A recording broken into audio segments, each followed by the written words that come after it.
Hello guys, അപ്പോൾ വിതാത് learning ഹബിൻ്റെ അടുത്തൊരു വീഡിയോയിലേക്ക് എല്ലാവരെയും സ്വാഗതം ചെയ്യാണ്. അപ്പോൾ ഇതിൽ പറയാൻ പോകുന്നത് ഇനി ബികോമിൻ്റെ നെക്സ്റ്റ് ഒരു ചാപ്റ്റർ ആയിട്ടുള്ള ലെഡ്ജർ അക്കൗണ്ടാണ് ഇനി പറയാൻ പോകുന്നത്. ലെഡ്ജർ എന്ന് പറഞ്ഞപ്പോൾ നമുക്ക് എല്ലാവർക്കും അറിയുന്ന പോലെ തന്നെ ഒരു ബിസിനസ്സിൻ്റെ സാമ്പത്തിക കണക്കുകളൊക്കെ എഴുതി വെക്കുന്ന ഒരു പുസ്തകമാണെന്ത് ലെഡ്ജർ എന്ന് പറഞ്ഞാൽ. അതുപോലെ തന്നെ ഈ ഒരു ലെഡ്ജറിൽ ഉണ്ടാകുക ഒരു പേഴ്സണൽ ലെഡ്ജർ എന്നുള്ള വേർഡ് ഡിറൈവ് ചെയ്യുന്ന തന്നെ ലെഗൻ എന്നുള്ളൊരു വേർഡിൽ നിന്നാണ് ഈ ഒരു ലെഡ്ജർ എന്നുള്ള വേർഡ് ഡിറൈവ് ചെയ്ത് വരുന്നത്.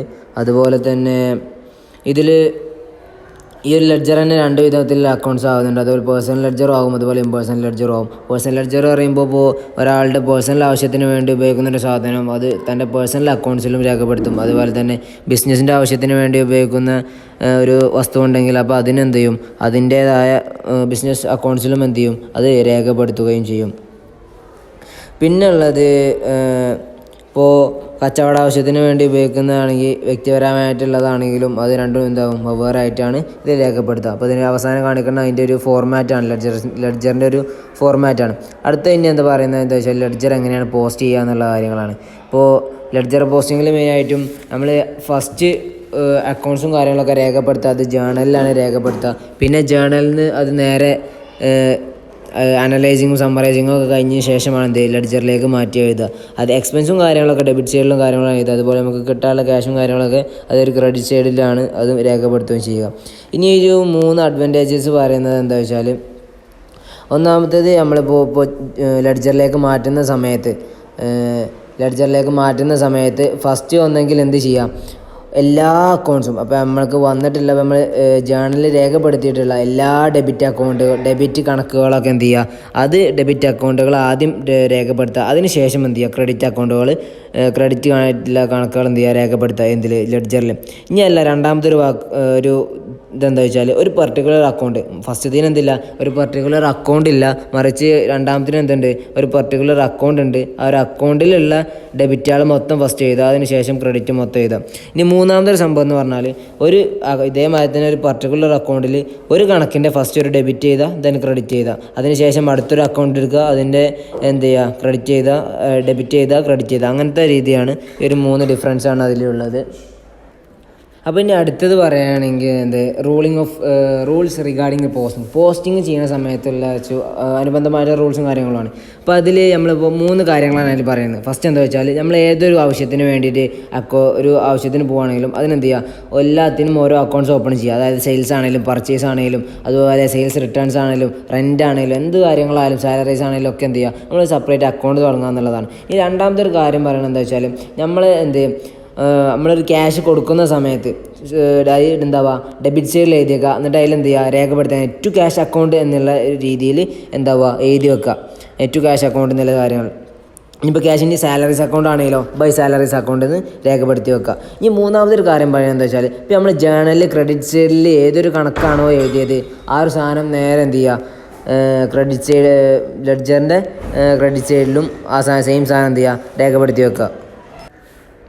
ഇനിയിപ്പോൾ അതിൻ്റെ ഒരു സെയിൽസ് സാലറീസ് അക്കൗണ്ടും ക്യാഷ് അക്കൗണ്ടാണ് ഇവിടെ താഴെ കൊടുത്തിട്ടുള്ളത്. ഈ ഇത് സാധനമല്ലേ, അതില്ലേ ഫസ്റ്റ് ടു ക്യാഷ് അക്കൗണ്ടും അതുപോലെ സാലറീസ് കൊടുത്തതാണെന്നുണ്ടെങ്കിൽ ബൈ സാലറീസ് അക്കൗണ്ടൊന്നും. അപ്പോൾ ഇനി 2 എന്നുള്ളത് എന്താണ്, ഡെബിറ്റ് സൈഡിലാണ്. ഡെബിറ്റിൻ്റെ കണക്കുകൾ എഴുതുമ്പോഴാണ് 2 യൂസ് ചെയ്യുക. അതുപോലെ ബൈ യൂസ് ചെയ്യുക എന്താണ്, ക്രെഡിറ്റിൻ്റെ സൈഡിലുമാണ്. ഇനി റിലേഷൻഷിപ്പ് ബിറ്റ്വീൻ ജേണൽ ആൻഡ് ലെഡ്ജറിന് റിലേഷൻഷിപ്പാണ് പറയുന്നത്. അത് ഒന്നാമത്തെ പറഞ്ഞാൽ, ജേണൽ എന്ന് പറഞ്ഞാൽ എന്താ, ഫസ്റ്റ് റെക്കോർഡാണ് ജേണൽ പറഞ്ഞാൽ. സെക്കൻഡ് ബുക്കാണ് ലെഡ്ജർ എന്ന് പറഞ്ഞാൽ. അതുകൊണ്ട് തന്നെ ജേണൽ ഇസ് ദ ഒറിജിനൽ എൻട്രിയാണ്. അതുപോലെ തന്നെ ലെഡ്ജർ പറഞ്ഞാൽ അത് സെക്കൻഡറി എൻട്രിയാണ്. ഈ രണ്ടാമത്തെ ഒരു കാര്യം എന്താ വെച്ചാൽ, ജേണലിൽ എല്ലാം ക്രോണോളജിക്കൽ ഓർഡറിലായിരിക്കും രേഖപ്പെടുത്തിയിട്ടുണ്ടാവുക. അതുപോലെ തന്നെ ലെഡ്ജറിൽ അനലൈറ്റിക് ഓർഡറിലായിരിക്കും രേഖപ്പെടുത്തിയിട്ടുണ്ടാവുക. അതുപോലെ തന്നെ മൂന്നാമത്തെ ഒരു കാര്യമാണ്, ജേണലാണ് ഏറ്റവും മോർ റിലയബിൾ ആയിട്ടുള്ള ഒരു കണക്കെന്ന് പറഞ്ഞാൽ എന്താണ്, അത് ജേണലാണ്. ലെഡ്ജറിനേക്കാൾ കൂടുതൽ റിലയബിൾ എന്താണ്, അത് ജേണലാണ്. കാരണം എന്താ വെച്ചാൽ, ഫസ്റ്റ് എൻട്രിയിലാണ് വരുന്നത്, അത് ജേണലിലാണ് വരുന്നത്. അതുകൊണ്ട് തന്നെ ഇത് പ്രോസസ്സ് കഴിഞ്ഞ് നാലാമത്തെ ഒരു കാര്യം പറഞ്ഞാൽ, ഇനി ജേണലിലേക്ക് ഇതിന് ഫസ്റ്റ് എൻട്രി പ്രോസസ്സ്, ജേണലിലേക്ക് അതിൻ്റെ പ്രോസസ്സിന് എന്ത് പറയും, ജേണലൈസിംഗ് എന്നും പറയും. രണ്ടാമത്തെ ലെഡ്ജറിലേക്ക് അത് സമ്മറൈസ് ചെയ്ത് എഴുതുന്നതിന് പോസ്റ്റിംഗ് എന്നും പറയും. ഇനി അടുത്ത ബാലൻസ് ഓഫ് ലെഡ്ജർ അക്കൗണ്ട്, അതാണ് ബാലൻസ് ഓഫ് ലെഡ്ജർ അക്കൗണ്ടാണ് പറയാൻ പോകുന്നത് അടുത്ത പേജിൽ. അതിൽ ഒരു അക്കൗണ്ടുമായി ബന്ധപ്പെട്ട എല്ലാ ഇടപാടുകളും എന്തുവാ അതിൻ്റെ ഒരു യഥാർത്ഥ ഫലം കാണിക്കുക എന്നുള്ളതാണ് ബാലൻസ് ഷീറ്റിൻ്റെ അക്കൗണ്ട്, അതിൻ്റെ ഒരു ഫൈനൽ അക്കൗണ്ട്സ് രേഖപ്പെടുത്തുക എന്നുള്ളത്. അതുകൊണ്ട് തന്നെ ഒരു അക്കൗണ്ടിൻ്റെ ഡെബിറ്റ് ഭാഗത്താണോ ക്രെഡിറ്റ് ഭാഗത്താണോ കൂടുതൽ ക്യാഷ് ഉണ്ടാവുക എന്നുള്ളതും ഈ ബാലൻസ് ഷീറ്റിലൂടെ നമുക്ക് ബാലൻസിങ് ഓഫ് ലെഡ്ജർ അക്കൗണ്ട്സിലൂടെ നമുക്ക് കണ്ടെത്താൻ സാധിക്കും. അടുത്തത്തെ ക്ലാസിഫിക്കേഷൻ ഓഫ് ലെഡ്ജർ അക്കൗണ്ടിൻ്റെ ക്ലാസിഫിക്കേഷനാണ് പറയുന്നത്.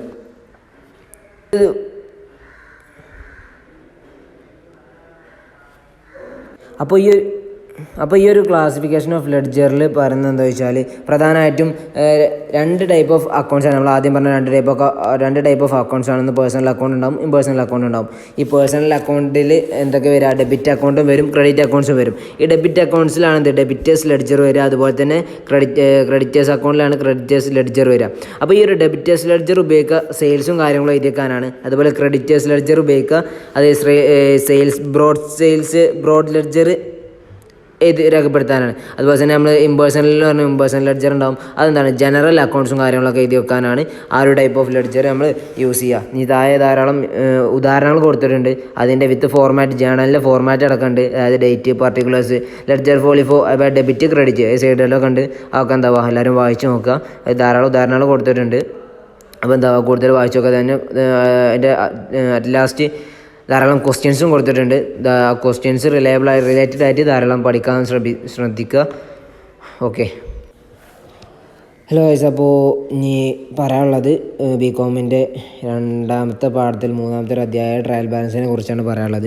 അപ്പോൾ ആദ്യം തന്നെ പറയാനുള്ളത് നമ്മൾ മുമ്പൊക്കെ പറഞ്ഞ പോലെ ജേണൽ എൻട്രീസ്, അതുപോലെ ലെഡ്ജർ അക്കൗണ്ട്സും കാര്യങ്ങളൊക്കെ ഒരു ബിസിനസ്സിൻ്റെ ഫണ്ടമെൻ്റൽ കാര്യങ്ങൾ, അക്കൗണ്ടിങ്ങിൻ്റെ ഫണ്ടമെൻ്റൽ നീഡ്സും സൂക്ഷിക്കാൻ വേണ്ടിയിട്ടാണ് ഈ ഒരു കാര്യങ്ങളൊക്കെ ഉണ്ടാവുക. മറിച്ച് ഈ ഒരു ജേണൽ എൻട്രീസും ലെഡ്ജറൊക്കെ മറിച്ച് ഒരു ബിസിനസ് മാന് തൻ്റെ ബിസിനസ് ഒരു വർഷത്തിനുള്ളിൽ എന്തൊക്കെ പ്രോഗ്രസ് ഉണ്ടായിരിക്കണമെന്നുള്ളത്, അതായത് പ്രോഫിറ്റ് ആണോ അതുപോലെ ലോസ് ആണോ അങ്ങനത്തെ നോക്കാൻ വേണ്ടിയിട്ടാണ് ഈ ഒരു ട്രയൽ ബാലൻസ് വളരെയധികം അത്യാവശ്യമാണ്. ഈ ഒരു ട്രയൽ ബാലൻസ് ഉണ്ടാക്കാൻ ഇതൊരു ലെഡ്ജർ അക്കൗണ്ട്സിൻ്റെ ഒരു മൊത്തത്തിലുള്ള സമ്മറൈസേഷനാണ് ട്രയൽ ബാലൻസ് എന്ന് പറഞ്ഞാൽ. അത് കൂടുതലായിട്ടും ഈ ക്രെഡിറ്റ് സൈഡ് അതുപോലെ ഡെബിറ്റ് സൈഡ് രണ്ട് സൈഡിലും ഉള്ള കാര്യങ്ങളെ തൊട്ട് കറസ്പോണ്ടിങ് അതുകൊണ്ടും പരസ്പരം അങ്ങോട്ടും താരതമ്യം നോക്കിയിട്ടാണ് എന്ത് ചെയ്യുക ഈ ഒരു ട്രയൽ ബാലൻസ് ഉണ്ടാക്കുക. അതായത് ഡെബിറ്റ് സൈഡിലുള്ള അതേ ഒരു ടോട്ടൽ ബാലൻസ് തന്നെ എവിടെയും വേണം, ക്രെഡിറ്റ് സൈഡിലും വേണം എന്നുള്ളതാണ് ഈ ഒരു ഇത്. അല്ലാന്നുണ്ടെങ്കിൽ അതല്ല, നേരെ ഓപ്പോസിറ്റാണ് വന്നിരിക്കണമെങ്കിൽ അതിൽ എറേഴ്സ് ഉണ്ട് എന്നുള്ളതാണ് നോക്കേണ്ടത്. അപ്പോൾ ഇനി അടുത്തൊരു ഇതാണ് objectives of preparing a trial balance ഉണ്ടാക്കാനുള്ള ഒബ്ജക്റ്റീവ്സ്. അപ്പോൾ ഒന്നാമത്തെ ഒബ്ജക്റ്റീവാണ് checking for arithmetical accuracy of the accounting entries. ഏതൊരു അക്കൗണ്ടിങ് എൻട്രി ചെയ്യുന്ന സമയത്തും നമ്മൾ അതിൻ്റെ അരിത്മെറ്റിക്കൽ, അതായത് ഒരു മാത്തമാറ്റിക്കൽ അക്യുറസി, കൃത്യത എന്താവും അത് നോക്കും.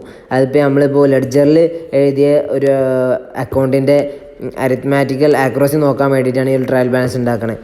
അതുപോലെ തന്നെ ഇപ്പോൾ നമ്മൾ അക്കൗണ്ടിങ്ങും കാര്യങ്ങളൊക്കെ ഒരു ഡുവൽ ആസ്പെക്റ്റ് കൺസെപ്റ്റ് ആയതുകൊണ്ട്, അതായത് ഡെബിറ്റ് സൈഡും ക്രെഡിറ്റ് സൈഡും അങ്ങനെ രണ്ടും ഉള്ളത് കൊണ്ട് തന്നെ രണ്ട് ഭാഗത്തും എന്താവണം ഇക്വാലൻ്റ് ആയിട്ട് പോകണം. ആ ഒരു ഇക്വാലൻസി ചെക്ക് ചെയ്യാനും കൂടിയാണത് ഈ ഒരു ട്രയൽ ബാലൻസ് നിർമ്മിക്കുന്നത്. ഇനി രണ്ടാമത്തെ ബേസിസ് ഓഫ് ഫണ്ടമെൻ്റൽ സ്റ്റേറ്റ്മെൻറ്റ്. ഇപ്പോൾ ഒരു ബേസിക് ഫിനാൻഷ്യൽ സ്റ്റേറ്റ്മെൻറ്റ് ഉണ്ടാക്കണം എന്നുണ്ടെങ്കിൽ അതിലെന്താണ് ഒരു ഇൻകം സ്റ്റേറ്റ്മെൻറ്റ് അതുപോലെ ബാലൻസ് ഷീറ്റും അത്യാവശ്യമാണ്. അതുപോലെ തന്നെ എല്ലാ ട്രാൻസാക്ഷൻ്റെയും അതുപോലെ ഇനിയൊരു ഡിസ്റ്റൻസിനുള്ളിലുള്ള ഒരു സമ്മറൈസേഷനും കൂടിയാണെന്ത് ഒരു പർട്ടിക്കുലർ പീരീഡിലുള്ള ഒരു സമ്മറൈസേഷൻ കൂടിയാണെന്ത് ഈ ഒരു ട്രയൽ ബാലൻസിൽ പറയുന്നത്. പിന്നെ മൂന്നാമത്തെ പറയുന്നത് സമ്മറൈസർ ലെഡ്ജറാണ്. അതായത് ഈ ഒരു ട്രയൽ ബാലൻസിൽ ഉൾക്കൊള്ളുന്ന എന്തൊക്കെയാ വെച്ചാൽ ledger balance on A particular date, ഇന്ന ഡേറ്റ് മുതൽ ഇത്ര ഡേറ്റ് വരെയുള്ള ഒരു കാലയളവിനുള്ളിൽ ഉള്ള അക്കൗണ്ട്സും കാര്യങ്ങളും എല്ലാം ഒരു സമ്മറൈസ് ചെയ്തിട്ട് ഉണ്ടാക്കുന്ന ഒരു സാധനമാണിത് ഇപ്പോൾ ട്രയൽ ബാലൻസ് എന്നുള്ളത്.